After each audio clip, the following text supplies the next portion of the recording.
छात्रों, हम द्वितीय पीयूसी हिंदी एकांकी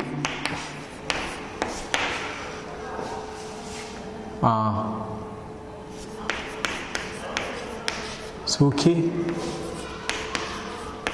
डाली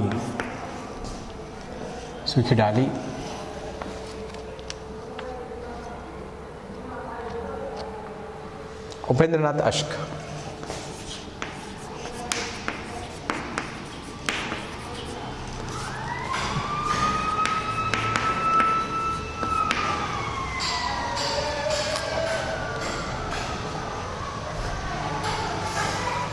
उपेंद्रनाथ अश्क जी का परिचय। एकांकीकार। इस एकांकी में आपको प्रश्न 5 अंक के 2 प्रश्न पूछे जाते हैं। उसमें एक आपको लिखना है 5 मार्क्स का, एक प्रश्न का उत्तर आपको लिखना है। 1 अंक वाले प्रश्न 3 पूछे जाएंगे, उतना ही। ये अपठित भाग है, हमें line by line sentence wise सीखने की आवश्यकता नहीं। इसे अपठित भाग कहते हैं, इसलिए अपठित भाग कहते हैं। एक प्यारा पढ़ो, उसका सारांश बताओ, नहीं तो पूरा सारांश पढ़ के, पूरा एकांकी पढ़ के सारांश बताओ। हम कोशिश करते हैं कि आप किस तरह अच्छी तरह समझेंगे। मैं कोशिश करता हूं आपको पूरी कहानी समझाने की, प्यारा वैसे, नॉट लाइन बाय लाइन। पढ़ते ही आपको समझ में आता है, पढ़ने से आपको समझ में आता हो, उसे क्या लाइन बाय लाइन समझाना। कहानी है, कहानी सुनते जाओ, गौर से सुनो, समझ में आ जाएगा। इसका पूरा पात्र परिचय मैं पहले ही करा देता हूँ। ओके, अब पहले हम सूखी डाली उपेंद्रनाथ अश्क जी के बारे में जानेंगे। 1910 में इनका जन्म हुआ, पंजाब में जलंधर शहर। एक मध्यवर्गीय परिवार में इनका जन्म हुआ। मिडिल क्लास लोग थे। बहुमुखी प्रतिभा साहित्य की विविध विधाओं में प्रवृत्त हुई है। बहुमुखी प्रतिभा साहित्य की विविध विधाओं में, अलग अलग विधाओं में प्रवृत्त हुई है। आप एकांकी कला क्षेत्र में यथार्थवादी परंपरा का सूत्रपात करने वाले प्रमुख एकांकीकारों में से एक हैं। अश्क जी के सभी एकांकी आज के जनजीवन से संपृक्त हैं, जिनमें यथार्थवाद की ठोस अनुभूति एवं मानसिक भावों का सूक्ष्म विश्लेषण रहता है। भाषा प्रयोग में अश्क जी अत्यंत निपुण है। वातावरण एवं पात्रानुकूल भाषा आपके समस्त एकांकियों में परिलक्षित होती है। मतलब इनकी एकांकी पढ़ते ही आपको समझ में आ जाएगी। सरल भाषा में वो एकांकी लिखते हैं। जब अब एकांकी शुरू होगी तब आपको पता चलेगा। आपने उर्दू एवं अंग्रेजी के शब्दों और वाक्यांशों का खुलकर प्रयोग किया है। अंग्रेजी शब्द भी इन्होंने प्रयोग किया है, उर्दू शब्द भी इन्होंने प्रयोग किया है। 1965 ईस्वी में श्रीमती इंदिरा गांधी द्वारा आपको केंद्रीय संगीत नाटक अकादमी की ओर से सर्वश्रेष्ठ नाटककार के सम्मान से अलंकृत किया गया। पूरी एकांकी कल्पना में लिखना है। पूरी एकांकी, पूरी कहानी, पूरे पात्र, वो पात्र क्या कहता है, सभी सेंटेंस उनको खुद लिखना है। हम लिखे हुए विषय को पढ़कर उत्तर नहीं लिख सकते। आप लोग 1.5 पेज कम से कम लिखना है आपको। लेखक का परिचय देते हुए, कहानी का इंट्रोडक्शन देते हुए आपको एकांकी में प्रवेश करना है। प्रश्न का उत्तर स्पष्ट रूप से देना है, चाहे वो 1 पेज हो, चाहे 2 पेज। इंदिरा गांधी द्वारा सम्मानित किए गए हैं। सर्वश्रेष्ठ नाटककार की अकादमी से अलंकृत हैं। गद्य की विभिन्न विधाओं, कहानी, नाटक, एकांकी, उपन्यास, संस्मरण, समालोचन आदि में विशिष्ट योगदान के लिए 1972 ईस्वी में आपको सोवियत लैंड नेहरू पुरस्कार से नवाजा गया।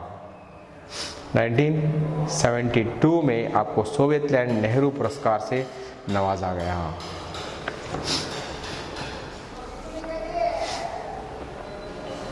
प्रमुख रचनाएं हैं देवताओं की छाया में, तूफान से पहले, चरवाहे, पक्का गाना, साहब को जुकाम है आदि।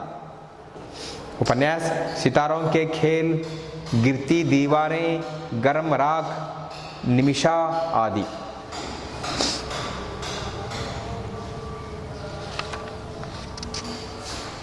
इनकी रचनाएं हैं, इनके बारे में हमने जानकारी हासिल कर ली।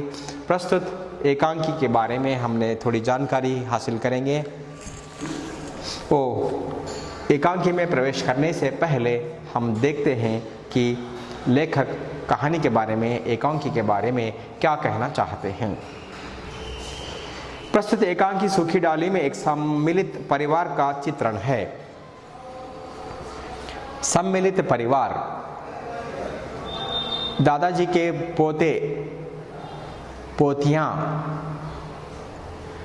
दादाजी के बच्चे, उनकी गृहस्थी सभी एक ही परिवार में है। जो शांतिपूर्वक जीवन व्यतीत कर रहा था तथा जिसकी यह मान्यता थी कि सम्मिलित परिवार एक विशाल वट वृक्ष की हरी भरी डाली के समान है। दादाजी समझते रहे सम्मिलित कुटुंब एक हरी भरी डालियों से भरा, पत्तों से भरा वट वृक्ष, बनियान ट्री, आलद मरा बुलाते हैं, एक ऐसा वृक्ष है, एक सम्मिलित परिवार समझे थे। इसमें व्यक्ति, परिवार और समाज में व्यापक रूप से व्याप्त आधुनिक संघर्ष और मनोवैज्ञानिक स्थितियों को बड़ी सूक्ष्मता से नियोजित किया गया है। देखिए, इसमें आधुनिक संघर्ष, मनोवैज्ञानिक स्थितियां और सूक्ष्मता, बड़ी सूक्ष्मता से नियोजित किया गया है। दादाजी के संयुक्त परिवार में छोटी बहू बेला के आ जाने से जो हलचल मच जाती है। घर में बहुएं आती हैं, सब अलग अलग विचार की होती हैं, अलग अलग भावना की होती हैं, उनमें अनबन होती है, झगड़ा होता है, लेकिन दादाजी मुखिया उसे पूर्ण रूप से सुधार लाने की कोशिश करते हैं।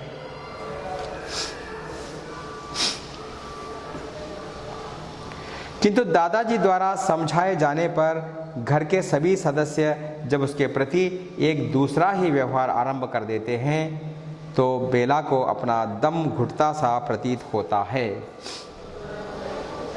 दादाजी द्वारा समझाए जाने के बाद घर के सभी सदस्य दादाजी की बात मानते हैं। सभी अपना दम घुटता सा प्रतीत होता है और अंत में वह इंदु के समक्ष आत्मसमर्पण कर देती है। बेला, छोटी बहू बेला, इंदु पोती है दादाजी चौक। मानव प्रगति के इस युग में मानव प्रगति कर रहा है। इस युग में आप जानते हो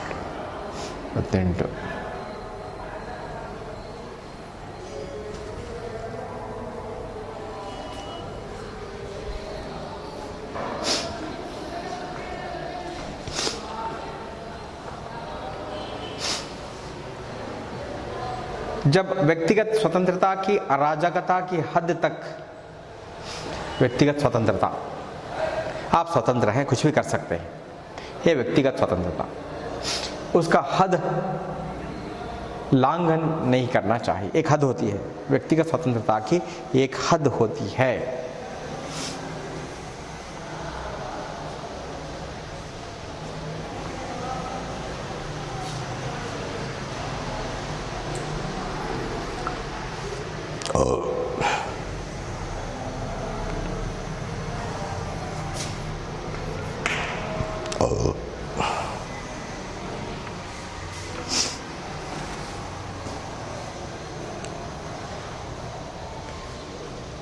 उसे महत्व दिया जाता है कि तानाशाही को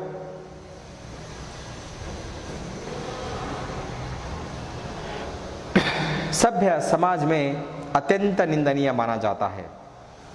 तानाशाही को सभ्य समाज में निंदनीय माना जाता है। हिटलर तानाशाही कहते थे हिटलर को, उसके एडमिनिस्ट्रेशन को, उसकी सरकार चलाने के तरीके को किसी ने पसंद नहीं किया, कोई भी पसंद नहीं किया। इतना बुरा इंसान था, अपनी मर्जी जैसी चलती वैसे ही करता था, मर्जी के मुताबिक काम करता था।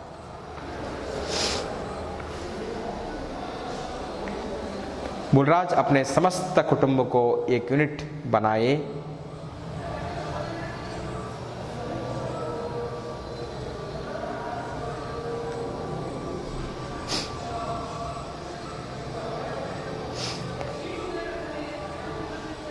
उस पर पूर्ण रूप से अपना प्रभुत्व जमाए। मूलराज परिवार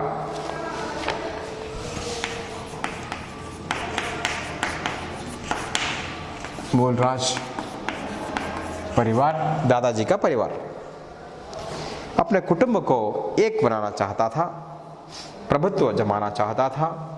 उस महान वट की भांति अटल खड़े हैं, जिसकी लंबी लंबी डालियां उनके आंगन में एक बड़े छाते की भांति धरती को आच्छादित किए हुए अगणित घोंसलों को अपने पत्तों में छिपाए वर्षों से तूफाने और आंधियों का सामना किए जा रही हैं। इनके घर के सामने एक वटवृक्ष है, बहुत बड़ा बनियान ट्री। उसके विशाल डालियां, उसके हरे भरे पत्तों के बीच कई घोंसले बनाए हुए हैं। इनके मकान को छाया दे रही है। उस वटवृक्ष की भांति दादाजी अपने परिवार को, पूरा परिवार एक वटवृक्ष की तरह है कहकर समझकर हर रोज उस वृक्ष को देखते थे। अपने कुटुंब को भी वो वटवृक्ष समझते थे।